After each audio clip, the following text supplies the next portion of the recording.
So, how are you today, Arnold? I'm fine. So, Ben told me that you grew up in forgive me if I say this wrong, but I'll do my best, the Kinawataka slum area. Mm-hmm.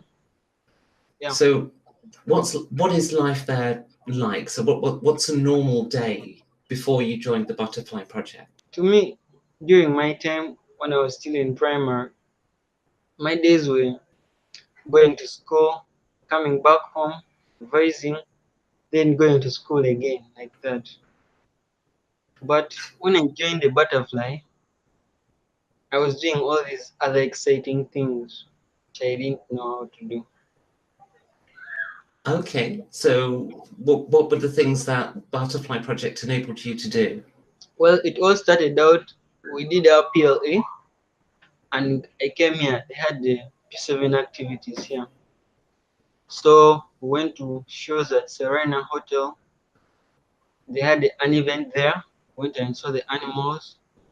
We did like RPG. That's when even I started learning board games, RPG, and all that. Now, I understand that you play a cleric. So, what about playing a cleric appealed to you? Well, playing a cleric is it's kind of my style, the way I like to play it.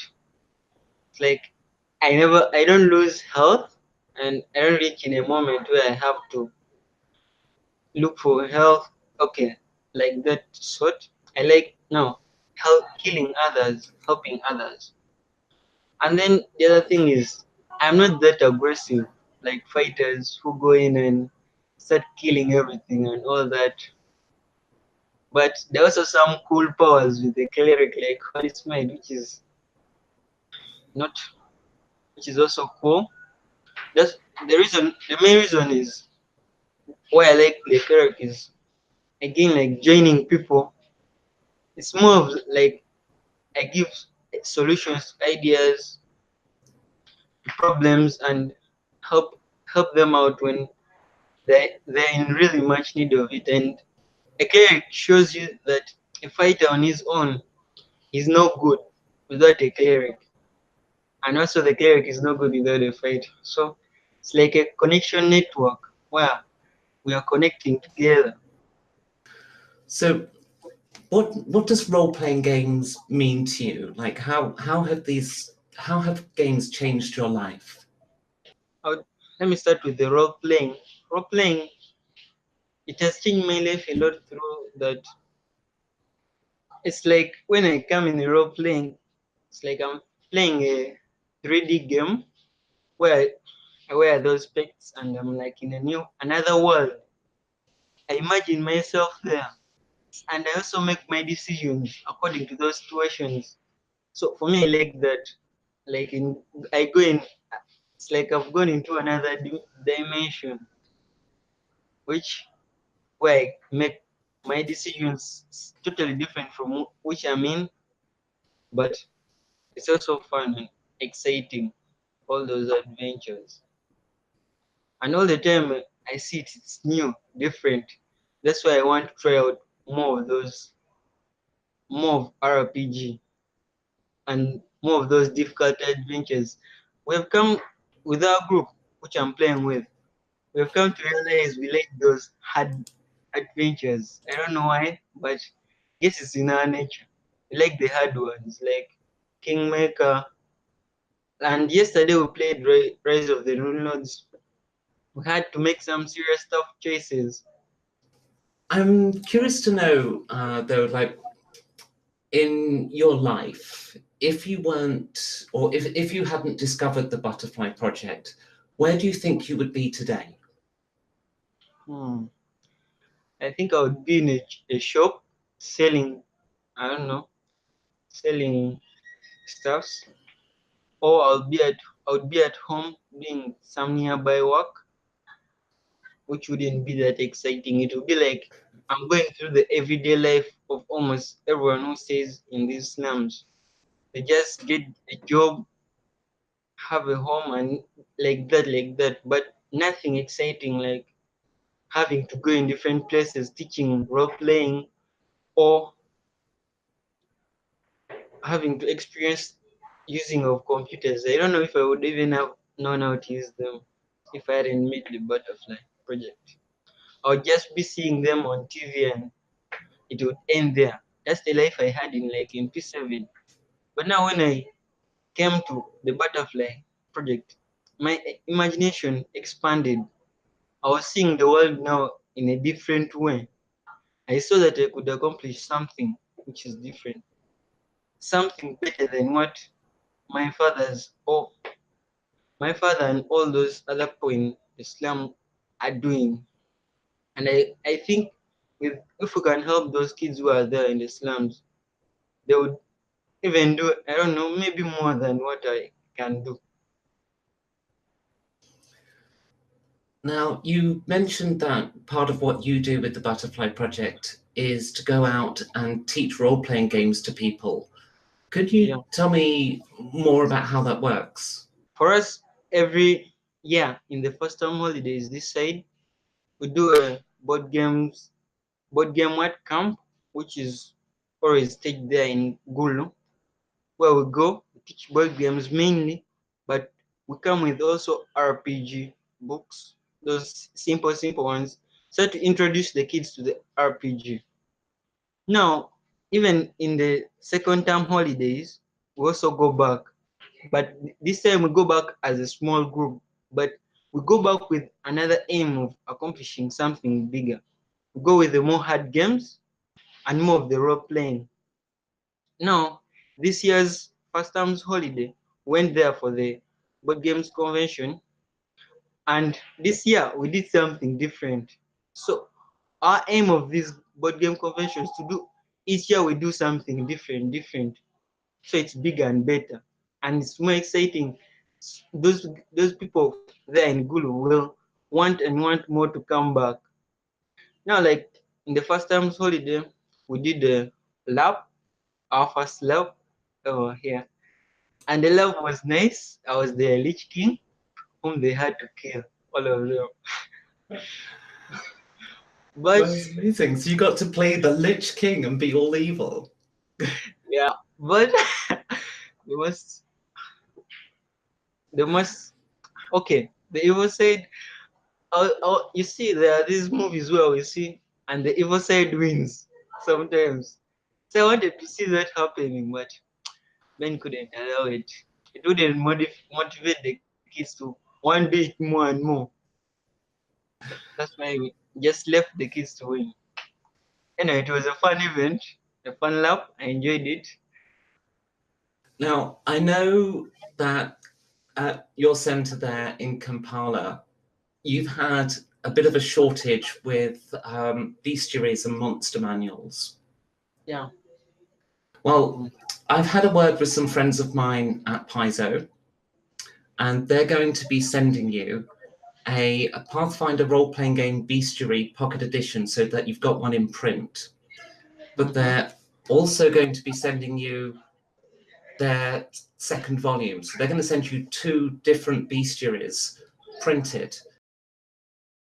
Yeah, because since I'm playing the cleric, like in the last night's game, I was trying to summon something, but I didn't know where to get the stats from. They were on the computer, but now that would be too fiddly, and it would take a lot of time now. That's why we need the best ways each one to have this. I wanted to summon something, like we had a battle which was nasty. Okay, I wouldn't say so bad, but we managed it Okay. quite well. Now, I know when I spoke to you last, you also mentioned that you need more adventure modules. So my friends at Paizo are also going to be sending you the Pathfinder module, We Be Super Goblins. Yeah, I've heard of that. I think. Okay, so you're going to get a copy of that in print as well. Now, I know Ben also mentioned that he wants to do more sci-fi work because, like with science fiction, you can do more, or he can help you try to sort of imagine things beyond where you're at in your lives now. So I've also arranged for Paizo to send you a Starfinder core rulebook. and a Starfinder adventure module called Skittershot. Thanks a lot. Okay. I haven't heard of that one, but I think it sounds cool. It definitely is. So Starfinder's a great game, and I think you're going to love it. Now, you also mentioned that you need more miniatures there. So I had a word with an old contact of mine, Kit from Reaper Miniatures, and he had a little rummage around, and he's going to send you guys some boxes of Reaper Miniatures. And they're also going to throw in some paints and some paintbrushes so you can paint them up. And as well as those couple of boxes, he's also going to sort out 20 Pathfinder iconic miniatures. So they're miniatures of some of the artwork you see in the Pathfinder rulebooks.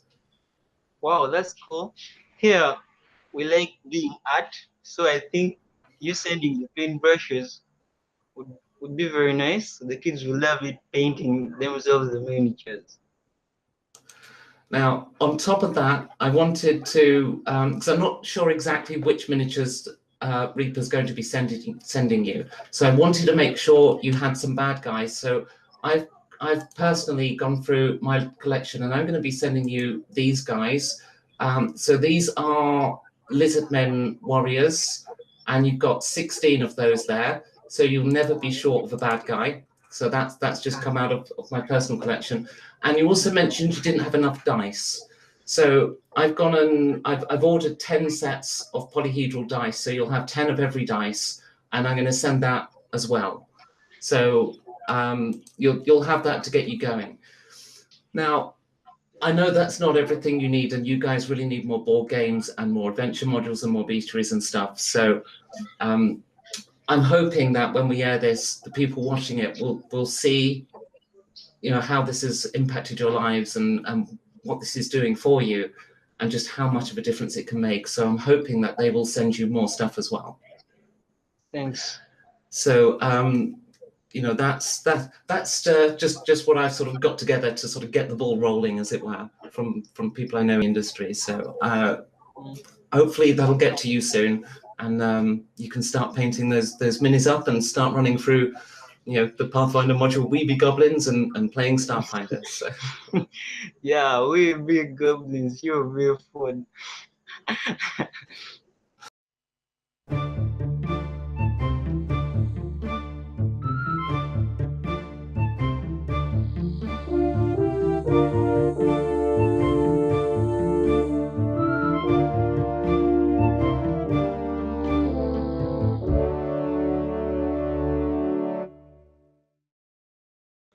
And our game creation, as I told you earlier in the last meeting, I was talking about our game creation, and we have been working on that so well, but we wanted to make a prototype which we were going to send to Rolly, and who would help us work on it and how to make it more better so that you can sell it. But we didn't have enough materials here for the prototype. And if you had any ideas, well, we're open to. Okay. What materials do you need to make the prototype of your game? We need cubes. We need meatballs. Meatballs, they're called. Meatballs. Fingers. Meeples. Okay, yeah. And we need, Cards. yeah, we need some cards. I think this. Okay. Can you just bear with me one moment? Okay. Are these the kind of cubes you need? Yeah. So we've got cubes of all sorts of different colors. Yeah? Mhm. All right. I'll send these as well. You've got about 1,000 there. All right. So that should get you started. Yeah. Okay. The other bits I'm afraid I don't have. You'll hopefully, if somebody's watching, if you can send them in, because they really need them. So tell me a little bit about this game you're making. Well, for me, I'm making, as I told you, the alien invasion, and the world was attacked by the aliens, and the Africans are the ones to save the world. But mine will start out like in Uganda. You'll have they'll have a tutorial mission where they first go, and it's like a recruitment. They recruit the other heroes. There will be a group of 5. So there's the hunter, there's the forager, there's the witch doctor, there's the storyteller, then there is a warrior. Last but not least, the warrior. So it will start as with the tutorial of one person. There will be events where they go to different towns, okay, different clans in Uganda, and they go there. So that in order to encourage these other characters to join them in their cause of the what of destroying the mothership. But it's going to be a long journey, because they'll start out with spears, bows, and then they reach to laser guns in a game, then until they destroy the mothership. So it will start out in Uganda, then it starts spreading out in East Africa, and then eventually it reaches to Europe, then to the mothership. So is this a role-playing game, or is it more of a board game, or is it a role-playing game with miniatures or meeples? I think it's a more of a board game, Okay. but the idea is around the role playing.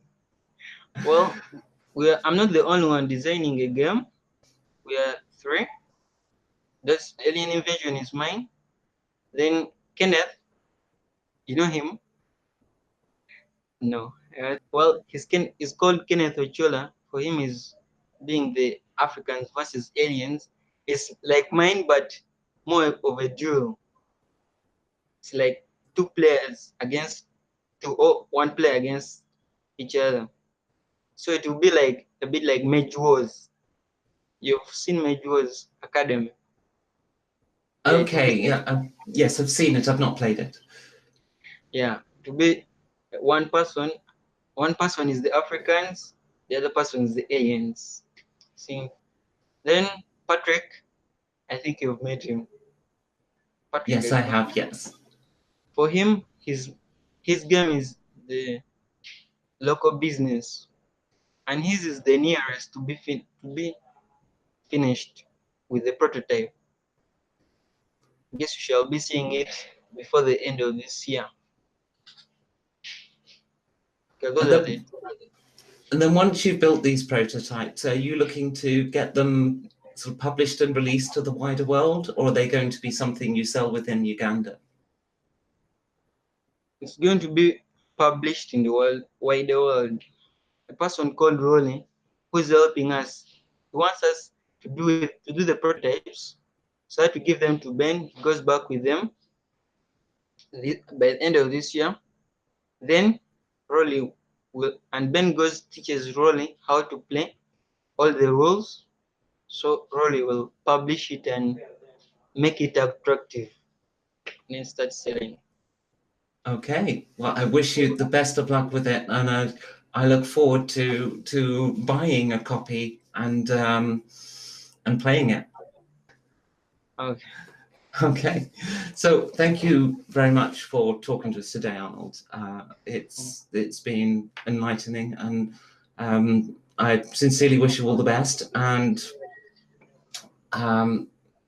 is there anything you would like to say to Paizo and Reaper for what they're sending, and of course to anyone watching who might have stuff that they could give you? I just want to say thank you to all of you who are who are putting in your efforts, sending those stuffs. And thank you for changing our slum to something, to helping the kids in the slums be better and more than what they can be.